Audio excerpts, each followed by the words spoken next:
का कानून है तो हमने कुछ मिलना चाहिए और नहीं कानून और नहीं आपने एप्लीकेशन दिया था। एप्लीकेशन लिखा गया है, हमारा भाई पता नहीं किनको दे दिया। हम ऐसे कैसे होगा भैया, आप एप्लीकेशन भी नहीं देंगे। आपने अपने फसल के बीमा कराया था? कितना जला था? चलिए साथियों, मैं 12-14 इनके माध्यम से एक बात बता दूं। देश के यशस्वी प्रधानमंत्री जी ने किसानों को आपदा से बचाने के लिए फसल बीमा योजना की शुरुआत की और जिन भी किसानों ने फसल बीमा का नाम लिया है उनको इसकी ताकत को पता है। आप कल्पना करिए, अगर इन्होंने अपने फसल का बीमा कराया होता तो आज इनको दर भटकना नहीं पड़ता। और साथियों, एक बात और स्पष्ट है कि जब तक आप आवेदन नहीं करेंगे तब तक आप जिला प्रशासन हो चाहे जनप्रतिनिधि हो उनको जानकारी नहीं होगी। इसलिए किसी भी आपदा के स्थिति में आप लोगों को जिला प्रशासन से और जनप्रतिनिधियों से मिलना चाहिए। एफसीआई में वो जो है आप लोग यहाँ तक वहाँ लिखित में नहीं देते, फिर उसके बाद आदमी को कार्यालय रहते हैं। नहीं, उसकी व्यवस्था तो ऑनलाइन आप स्वयं डाल सकते हैं। कोई है ये प्रिंट आउट आप मिलता है, ऐसी कोई बात नहीं, लेकिन जो भाई वहाँ बैठते हैं ना, हाँ, वो क्रम संख्या में आपको नोट करके नहीं देंगे कि आप इस डेट पर आइए, दौड़ कराने के लिए आपको कहलाते रहते। मतलब डेट नहीं बताते हैं? नहीं, डेट नहीं बताते, कहलाएंगे। लेकिन साहब इसमें क्या व्यवस्था है? ले लेना चाहिए उनको। अगर उस दिन बुला रहे हैं और उस दिन वो जाते हैं तो ले लेना चाहिए, दौड़ाना नहीं चाहिए। तो यहाँ पे क्राइटेरिया कहाँ पर खुलता है? हनौरी में। ठीक, हमेशा नहीं अभी गए थे कि नहीं? तो अभी आप अभी की बात करिए, जाइए, कोई दिक्कत हो तो वहीं से फोन करिएगा, वहीं से फोन करिएगा। आपको बधाई देता हूँ, इस देश के अन्नदाता को बधाई देता हूँ। जब दुनिया में कोरोना संकट के समय ये बात तय नहीं हो, इस देश के 135 करोड़ लोगों को भूखे नहीं सोने दिया, तो केवल अपने पसीने के बदौलत, अपने मेहनत के बदौलत ऐसे अन्नदाता बंधुओं का, ऐसे अन्नदाता किसानों को हम बार बार नमन करते हैं, बार बार प्रणाम करते हैं। साथ ही साथ साथियों, मैं आपका आभार भी व्यक्त करने आया हूँ, आपको धन्यवाद भी देने आया हूँ कि चाहे 2014 का चुनाव हो, आपने मुझको बिना देखे, मुझको बिना सुने, मुझको उनका जाने, मुझको देश की सबसे बड़ी पंचायत में भेजा। और 2019 के चुनाव में ये चिंता किए बगैर कि सांसद जी ने क्या काम किया, क्या नहीं किया, किस गांव में आए, किस गांव में नहीं आए, मेरी अच्छाइयों को देखा नहीं, मेरे बुराइयों को भूल के, मेरे कमियों को तरफ ध्यान न देके उसको 2019 में दोबारा देश की सबसे बड़ी पंचायत में आपने भेजा है। मैं इसलिए अपनी तरफ से, अपने पार्टी की तरफ से आप सभी का आभार व्यक्त करता हूँ, आप सभी का धन्यवाद देता हूँ और आपको इस बात का विश्वास दिलाता हूँ कि जिस आशा, उम्मीद और विश्वास के साथ आपने देश में मोदी सरकार और प्रदेश में योगी सरकार बनाई, देश की सबसे बड़ी पंचायत में मुझको दो बार चुन के भेजा और माननीय विधायक जी को प्रदेश की पंचायत में भेजा है। मैं आपको विश्वास दिलाना चाहता हूँ, भारतीय जनता पार्टी के एक कार्यकर्ताओं का, आप एक जनप्रतिनिधियों का जीवन का कण-कण, जीवन का क्षण-क्षण और जीवन का पल-पल कौशाम्बी लोकसभा के उत्थान और विकास और कल्याण के लिए समर्पित रहेगा। साथियों, अभी तो सत्र चला है, उसमें एक नहीं अनेक ऐतिहासिक बिल पास किए गए हैं। चाहे श्रम सुधार विधेयक हो, चाहे किसानों को आजाद करने वाला किसान विधेयक बिल हो, इस किसान विधेयक बिल के माध्यम से इस देश के किसानों को आत्मनिर्भर बनाने का संकल्प जो देश के यशस्वी प्रधानमंत्री ने लिया है वो साथियों ऐतिहासिक है।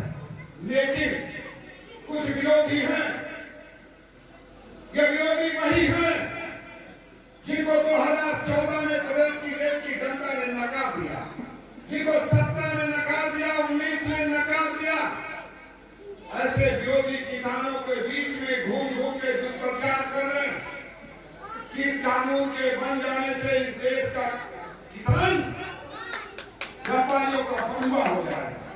साथ में कहना भी चाहता हूँ, जानना भी चाहता हूँ, जब देश के व्यापारी को, देश के उद्योगपति को अपने माल अपने पसंद के व्यापारी से बेचने का, अपने मूल्य में बेचने का अधिकार है, तो इस देश के किसानों को भी अपने उपज का अपने मनपसंद के व्यक्ति से, अपने मनपसंद के व्यापारी से और जो ज्यादा मूल्य दे उसको बेचने का अधिकार मिलना चाहिए कि नहीं मिलना चाहिए।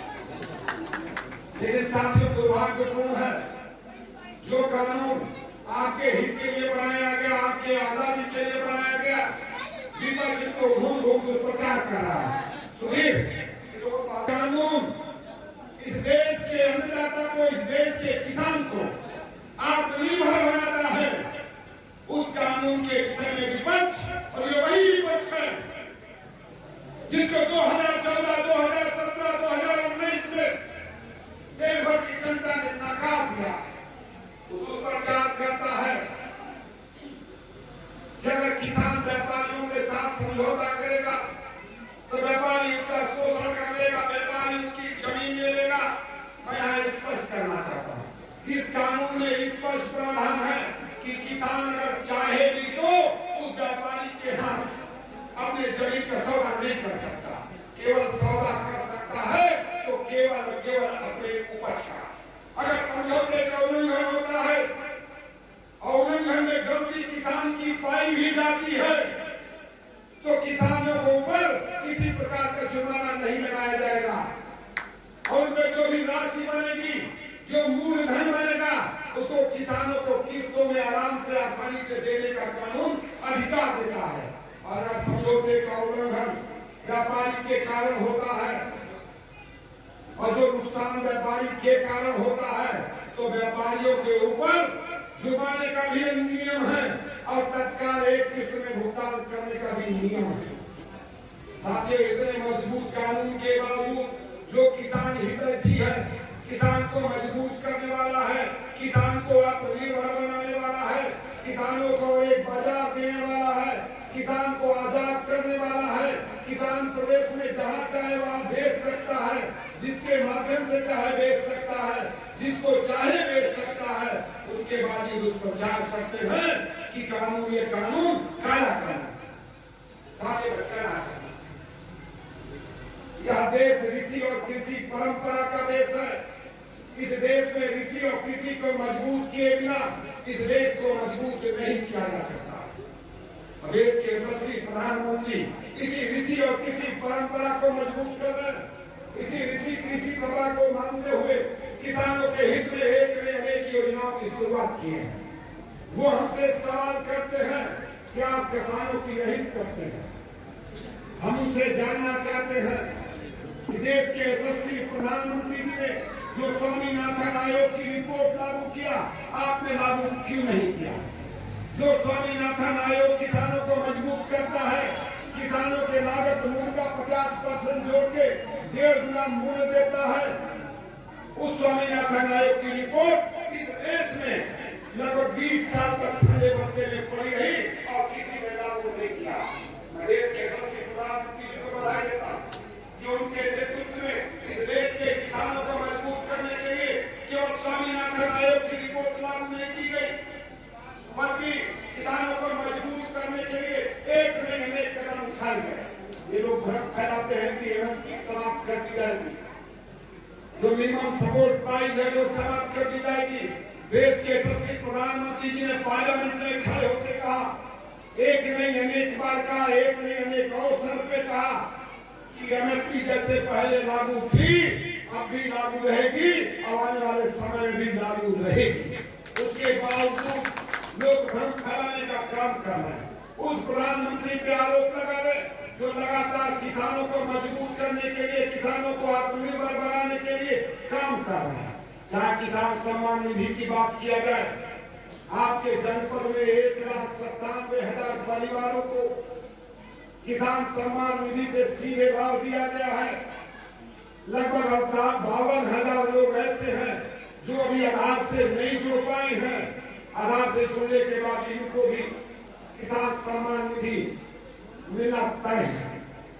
जहाँ किसान सम्मान निधि की बात किया जाए, चाहे ई मंडी की बात किया जाए, चाहे किसान फसल बीमा की बात किया जाए, चाहे नीमकोट यूरिया की बात किया जाए, चाहे किसानों को समय पे बिजली और पानी देने की बात की जाए, चाहे किसानों के पूरी उपज खरीदने की बात किया जाए, जो काम देश के यशस्वी प्रधानमंत्री मोदी जी के नेतृत्व में और योगी जी ने किया है, वो आजाद भारत में किसी सरकार ने नहीं किया। लेकिन इसके बावजूद जिनको जनता ने नकार दिया, वो अपने राजनीतिक रोटी के लिए किसानों में दम फैला है। हम आपको जागरूक करने आए हैं, हम आपको बताने आए हैं, यह ऋषि कृषि परंपरा का देश है। हमारे प्रधानमंत्री, हमारे नेता ऋषि और कृषि को मजबूत करना चाहते हैं, ऋषि और कृषि का आदर करने वाले लोग हैं। इसलिए साथियों, हम आपको केवल और केवल जागरूक करना चाहते हैं। और इस ढंग को सौभाग्यशाली है, कैसे नेता के नेतृत्व में, ऐसे प्रधानमंत्री के नेतृत्व में काम कर रहे हैं, जो इस देश के गांव, गरीब, किसान, शोषित, अनुसूचित समाज का कोई नेता वर्ग नहीं जिसको उत्थान, कल्याण और विकास के लिए काम न किया हो। साथियों, मैं बताना चाहता हूँ, चाहे 8 करोड़ महिलाओं को एलपीजी देने की बात हो, चाहे 10 करोड़ परिवारों को आयुष्मान का लाभ देने की बात हो, चाहे करोड़ों महिलाओं को उचित शौचालय देने की बात हो, चाहे 2 करोड़ परिवारों को उनका पक्का घर देने की बात हो, चाहे घरों की योजना के माध्यम से आबादी में बसे हुए गांव में लोगों के, किसानों को अधिकार देने की बात हो, देश के यशस्वी प्रधानमंत्री ने किसी के साथ भेदभाव नहीं किया। हमें चाहे उज्ज्वला गैस कनेक्शन देने की बात की जाए, चाहे आयुष्मान कार्ड देने की बात की जाए, चाहे 2 करोड़ परिवारों को घर देने की बात की जाए, शौचालय देने की बात की जाए, हमें किसी के साथ जात के आधार पे, धर्म के आधार पे, क्षेत्र के आधार पे कोई भेदभाव नहीं किया। हमें ये भी चिंता नहीं कि कौन गांव जीते हैं, कौन गांव हारे हैं, किस बूथ पे कितना वोट मिला, कितने वोट नहीं मिला, क्योंकि साथियों, हम अंत्योदय में विश्वास करने वाले लोग हैं। समाज के अंतिम पायदान पे बैठे हुए व्यक्ति को समाज के विकास की मुख्यधारा में कैसे जोड़े, यही हमारा उद्देश्य है। और अंत्योदय हमारा केवल नारा नहीं, अंत्योदय हमारा लक्ष्य है। और देश के यशस्वी प्रधानमंत्री के नेतृत्व में हम संकल्पित हैं, जब तक समाज के अंतिम पायदान पे बैठे हुए व्यक्ति के चेहरे पे मुस्कान न लाते, उसके जीवन में खुशहाली न लाते, उसके जीवन में बहार न लाते, हम न बैठेंगे न बैठेंगे। इसलिए साथियों, कहना चाहते हम लोग सौभाग्यशाली हैं, कैसे नेता के नेतृत्व में काम करते हैं। जो कई ऐसे देश में समस्याएं थी जिनका समाधान आजादी के समय हो जाना चाहिए था, चाहे धारा 370 हो, चाहे अयोध्या में रामलला का मंदिर हो, चाहे नागरिकता संशोधन अधिनियम हो, ये सारे के सारे काम आजादी के समय हो जाने चाहिए थे। लेकिन वोट की राजनीति, तुष्टीकरण की राजनीति, देश की समस्याओं की तरफ इन राजनीतिक दलों का ध्यान नहीं आने दिया। हम नेता को बधाई देना चाहते हैं कि धारा केवल 370 ही समाप्त नहीं हुई, अयोध्या में रामलला का मंदिर ही नहीं बना, बल्कि इस देश में नागरिकता संशोधन अधिनियम लागू करके इस देश के करोड़ों लोगों को हमने नागरिकता से जोड़ने का काम किया। साथियों, मैं कहना चाहता हूँ, जम्मू कश्मीर के नेता कहते थे कि जम्मू कश्मीर से धारा 370 समाप्त हो जाएगी तो खून की नदी बह जाएगी। मैं अपने गृह मंत्री और निवर्तमान राष्ट्रीय अध्यक्ष अमित भाई साहब को बधाई देना चाहता हूँ, उनका आभार व्यक्त करना चाहता हूँ कि जो लोग खून की नदी बहाने की बात करते थे, धारा 370 भी समाप्त हो गई। जम्मू कश्मीर को 3 भागों में बांट भी दिया गया, खून तो छोड़िए, एक बूंद पसीना भी नहीं बहा। लोग कहते थे 552 साल पुरानी समस्या, राम मंदिर नहीं बनेगा। भाजपा के नेताओं पे लोग हंसते थे और लोग कहते थे, हम यह कहते थे कि रामलला हम आएंगे, मंदिर वहीं बनाएंगे, तिथि नहीं बताएंगे। साथी आज गर्व के साथ कहते हैं, हम आए भी हैं, तिथि भी बताए हैं और मंदिर भी बना रहे हैं। आधार नागरिकता संशोधन अधिनियम ये किसके लिए था? ये पाकिस्तान, बांग्लादेश, अफगानिस्तान में जो कमजोर लोग थे, जो आजादी के समय उनके पास भाड़े का पैसा नहीं था, वो देश में नहीं आ सकते थे, उनकी आबादी 23% थी। लेकिन आजाद भारत में माइनॉरिटी की आबादी तो बढ़ी, लेकिन पाकिस्तान हो, बांग्लादेश हो, अफगानिस्तान हो, वहां लगातार उनके उत्पीड़न के कारण उनकी आबादी 23% से घट के बाद 3% बची। साथ ही मैं जानना चाहता हूं, ये 20% कौन लोग थे जिन्होंने या तो उनको जमीन खा गई या आसमान खा गया? साथियों ने उनको जमीन खाई ना आसमान खाया, उसको तो वहां के उत्पीड़न पे लोग पलायन करने के लिए मजबूर हुए और पलायन होकर जब यहाँ पर आए, यहाँ क्यों आए?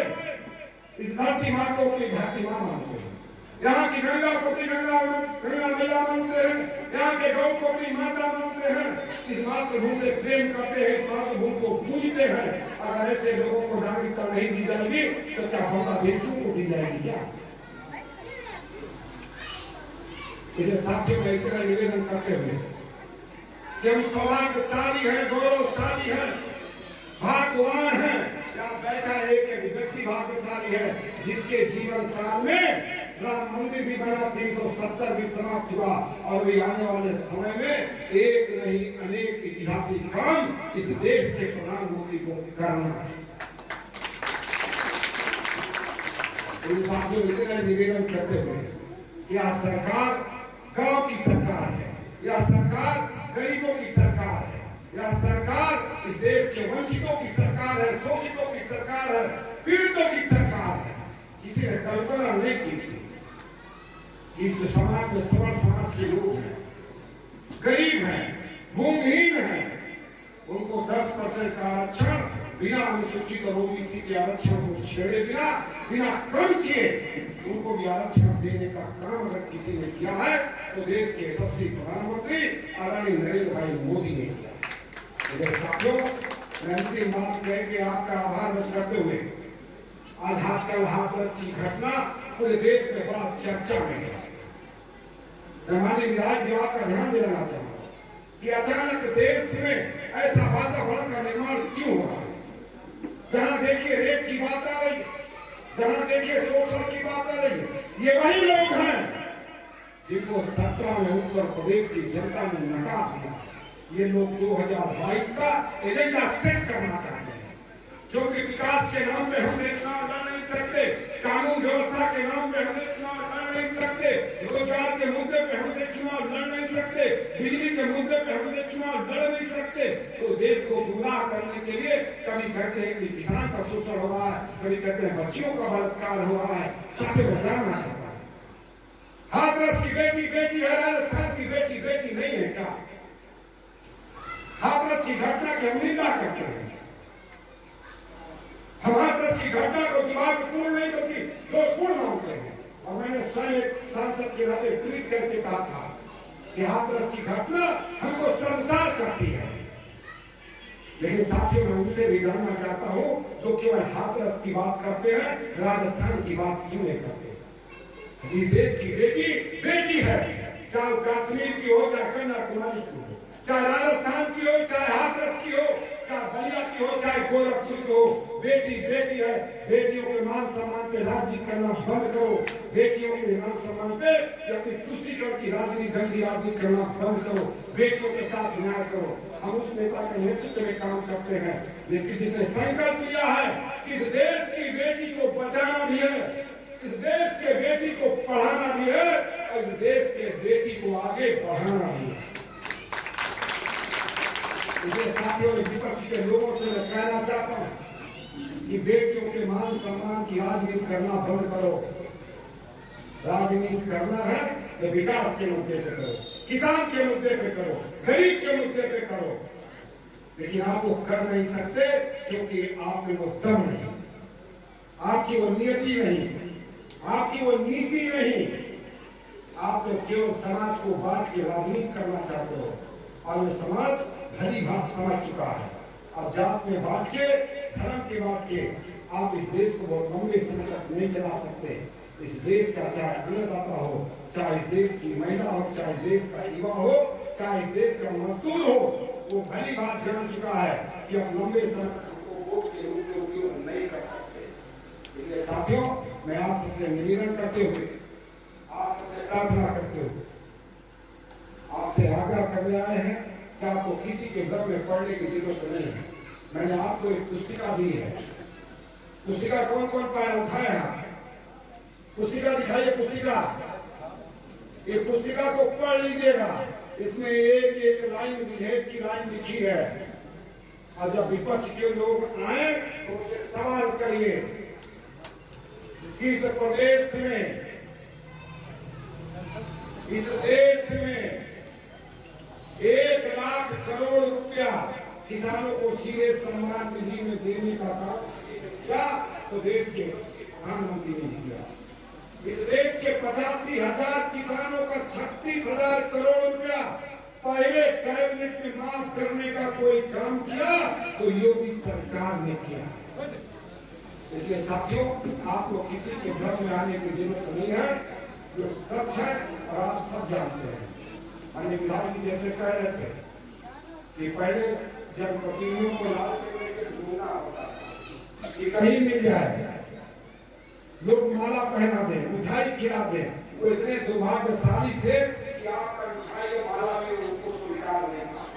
हम हैं यहाँ क्या आते हैं, चुनाव नहीं है, अभी हम आपके बीच आए, आपसे संवाद करने आए, आपका दुख सुख जानने आए, आपके समस्याओं को अपने समस्याओं को जोड़ने आए।